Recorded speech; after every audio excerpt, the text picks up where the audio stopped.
Assume that curly hair is dominant to straight hair. Let's start there with our legend. Capital C is curly hair.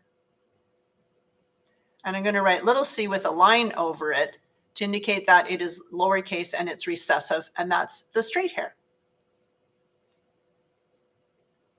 Next, albinism is a condition in which cells which normally produce pigment do not.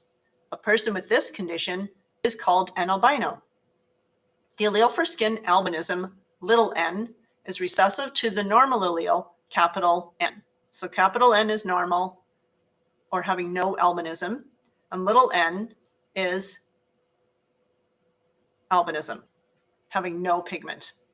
So there's our legend.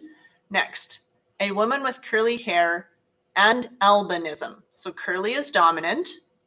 I'm going to write a capital C and leave a blank because we don't know the other allele yet. And she has albinism, so that's two little n's. It's recessive. And a man with straight hair and normal skin. So straight hair is recessive. He has to have two little c's. Normal skin is dominant, so we only write the first one and leave a blank. They have a child that has straight hair and is an albino.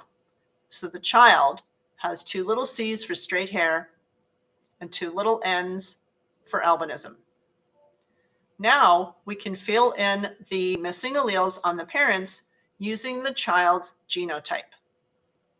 Because the child has two little c's in their genotype, we know they had to get one c from each parent. And so that first parent has to have a little c, and the second parent had to give them that little c.